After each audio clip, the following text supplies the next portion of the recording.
Assalamualaikum, hai semua, gimana kabar kalian? Semoga selalu dalam keadaan sehat, dimudahkan jalan urusannya dan dilancarkan rezekinya, amin.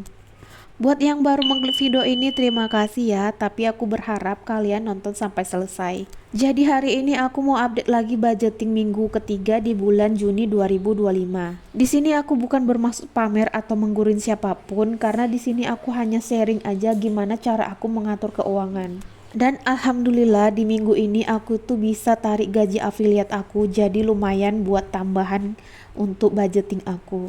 Karena kebetulan di minggu ini Pak suami beberapa hari tuh nggak kerja, memang ada alasan gitu ya. Jadi alhamdulillah gaji affiliate itu yang bisa menutupi gaji Pak suami. Disclaimer dulu untuk yang baru bergabung, di sini tuh aku nggak ada budget bulanan kayak beras, listrik, uang sekolah dan gas, groceries itu aku nggak ada tanggungan. Aku hanya mengelola uang belanja saja ya. Oke, lanjut. Di sini aku mau evaluasi budgeting minggu yang lalu. Nah, untuk galon ini tuh nggak ada lagi tersisa. Untuk iuran sampah ini masih tetap ada 5.000. Untuk dana tak terduga ini itu udah nggak ada lagi. Untuk belanja mingguan di sini tuh ada sisa 5.000. Untuk kebutuhan istri ini tuh nggak ada lagi. Untuk jajan anak ini tuh alhamdulillah ada sisa 10.000. Untuk kuota ini tuh masih utuh ya, karena aku memang untuk bulanan gitu ya. Jadi sisa budgeting di minggu yang lalu itu ada sisa 40.000, tapi aku hanya ambil dari sisa uang jajan dan sisa dari belanja mingguan. Nah, jadi gaji affiliate aku itu yang aku gunakan untuk beli buku Psychology of Money untuk menambah wawasan aja sih. Dan sebagian lagi itu aku belikan buat keperluan anak sekolah. Jadi sisa dari gaji affiliate itu tinggal 150.000. Alhamdulillah bisa aku gunakan lagi untuk menutupi kekurangan dari gaji Pak suami. Untuk uang belanja di minggu ketiga ini alhamdulillah dapat 360.000, dan dari sisa gaji affiliate ini 150.000. Jadi total pemasukan 510.000. Alhamdulillah ini tuh lebih dari cukup. Setidaknya gaji affiliate ini bisa aku gunakan buat keperluan yang mendadak. Mungkin gaji segini itu emang gak seberapa dari kebanyakan orang, tapi bagiku alhamdulillah ini udah lebih dari cukup. Meski uang belanja udah naik, gaji dari sosmed udah ada, tapi setidaknya gaya hidupku nggak boleh naik ya teman-teman. Dari buku Psychology of Money ini tuh bener-bener menampar diriku banget, yang hobinya belanja dan membeli yang nggak aku butuhkan gitu. Oh ya, gimana nih dengan kondisi keuangan teman-teman? Apakah bocor halus atau stabil? Bisa kalian komen ya di kolom komentar aku. Mau cerita sedikit ya, jadi beberapa tahun yang lalu aku memang gak pernah upload video lagi karena memang harus banyak yang aku pelajari jadi konten kreator. Mungkin public speaking aku ini masih ya belepotan gitu ya, dan masih banyak pelajaran yang harus aku pelajari jadi konten kreator yang benar, yang bisa memotivasi kalian. Dan selama 2 tahun ini aku tuh lagi belajar menurunkan berat badan aku. Untuk apa? Untuk lebih sehat lagi. Nah, investasi terbaik itu kalau kita sehat. Nah, kalau kita nggak sehat tapi uang banyak buat apa? Dan aku tuh juga pelajarin jadi affiliate yang bisa menghasilkan cuan. Dan sekarang aku lagi berjuang buat naikin tangga keempat dan kelima buat kebebasan finansial. Nah, lanjut aja untuk menabung. Di sini aku nabung 50.000 per minggu karena ini gaji affiliate aku. Jadi aku tambahi 20.000 dari 30.000. Untuk investasi tetap ya 50.000. Untuk dana darurat di sini aku nabung 30.000. Untuk pendidikan di sini aku nabung 30.000 juga. Jadi nabung aku di minggu ini tuh 160.000 per minggunya. Di minggu ini. Untuk keinginan di sini aku budgetkan 10.000 aja. Untuk budget galon air minum di sini aku budgetkan 15.000. Untuk iuran sampah di sini tetap aku budgetkan 5.000. Untuk dana tak terduga di sini aku budgetkan 30.000. Untuk kebutuhan istri di sini aku budgetkan 20.000. Untuk belanja mingguan di sini aku budgetkan 130.000 karena di minggu lalu aku udah beli bawang, cabai, jadi aku hanya beli sayur dan ikan aja. Untuk kebutuhan anak di sini aku budgetkan 30.000, untuk kuota di sini aku budgetkan 30.000. Untuk sedekah di sini aku nggak tulis, jadi sebelum aku mulai budgeting dan aku mulai hitung penghasilan di sini aku mulai dulu buat untuk sedekah. Jadi aku bikin privasi ya teman-teman.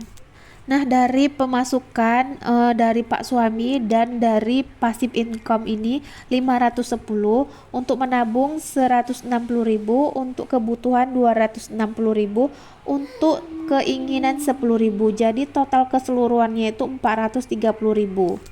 Jadi pemasukan 510 dikurang 430.000, jadi sisanya 80.000. Untuk 80.000 ini mau aku putar lagi buat modal jualan online gitu. Jadi uang sisa dari budgeting ini aku memang putar lagi karena memang aku tuh jualan online. Ya apa aja aku jualanin gitu. Yang penting bisa menghasilkan cuan. Berapapun penghasilan itu, kita itu harus bersyukur ya teman-teman. Lanjut aja, di sini aku mulai masukkan uangnya ke binder saving ini. Alhamdulillahnya untuk tabungan pulang kampung, tabungan utama di sini udah terkumpul 1.100.000. Seperti biasa dicatat dulu supaya tidak lupa dan sesuai sama yang kita tabung gitu. Nah, kemudian untuk investasi emas di sini itu ada alhamdulillahnya 850.000. Di video ini aku memang nggak buat dihitung, tapi aku memang udah yakin pasti ini 850.000 karena sebelum buat video ini aku udah hitung duluan ya teman-teman. Alhamdulillah untuk di minggu ini untuk pendidikan untuk kebutuhan anak sekolah ini udah terkumpul 550.000 ya teman-teman. Minggu lalu ceritanya ini mau aku gunakan buat kebutuhan anak sekolah, tapi karena memang ada gaji yang lain gitu, ada passive income yang lain, alhamdulillah ini aku nggak jadi gunakan, nggak apa-apa ya. Ini akan aku simpan lagi untuk di tahun ke depan dan untuk anak aku yang nomor 2 juga. Jadi aku harus sediain dulu dana pendidikan. Makanya aku dari kemarin ngejar banget buat naiki tangga keempat dan kelima, investasi dan dana pendidikan anak. Nah, lanjut di sini aku ngisi dana darurat aku. Seperti biasa di sini aku pakai challenge yang mudah yang memang aku sanggup ya teman-teman. Ini tergantung keuangan kalian dan pemasukan kalian. Kalau sanggupnya segitu ya nggak usah terlalu maksain banget untuk naikin dana darurat. Yang penting rutin setiap hari dan rutin ya teman-teman. Jangan sampai kalau kita nabung dana darurat tapi kebutuhan kita itu nggak cukup. Jangan sampai ya teman-teman. Menabung itu nggak harus yang banyak, harus yang besar, nggak ya teman-teman. Menabung itu harus dari yang kecil dulu, sesanggup kita, yang penting kita itu konsisten. Mau cerita sedikit tentang buku Psychology of Money. Di sini tuh menceritakan mengelola uang dengan baik tidak ada hubungannya dengan kecerdasan Anda dan lebih banyak dengan perilaku Anda. Seorang yang jenius yang bisa kehilangan kendalinya atas emosi yang bisa mengalami bencana keuangan. Sebaliknya, orang yang biasa tanpa pendidikan finansial bisa kaya jika mereka punya sejumlah keahlian terkait perilaku yang tak berhubungan dengan ukuran kecerdasan normal. Buku ini tuh banyak banget menceritakan perilaku manusia, tentang ketamakan, optimisme, tentang cara kerjanya uang, tentang orang yang berhutang. Jadi ceritanya kenapa aku beli buku keuangan ini berawal dari Pak suami yang cerita nonton seorang konten kreator yang punya uang triliunan masih di usia muda. Ya, itu kalian pasti tahu ya, kalau kalian ngikutin konten dia dan ada ikut kelas dia, pasti kalian ini tahu banget siapa dia. Dia ini tuh banyak banget memotivasi aku tentang kekayaan, tentang inflasi, apalagi tentang investasi. Dia itu benar-benar menampar aku banget. Jadi aku tuh ngikuti banget konten-konten dia. Kalau kalian pengen tahu beli buku ini tuh di mana, kalian bisa langsung cek di deskripsi aku. Nah, ini tuh yang original ya, teman-teman. Buat teman-teman yang sudah mengikuti video aku dari awal sampai sekarang, terima kasih banyak. Semoga video ini bisa bermanfaat buat kalian. Mungkin kalau ada yang salah dari ngomongan aku, bicara aku, atau menyinggung kalian, mohon maaf ya sebesar-besarnya. Kalau kalian suka sama video aku, kalian bisa like dan komen, share juga ke teman kalian atau keluarga kalian. Sampai di sini dulu video aku, sampai jumpa di video aku selanjutnya. Semoga bermanfaat. Wassalamualaikum, dah.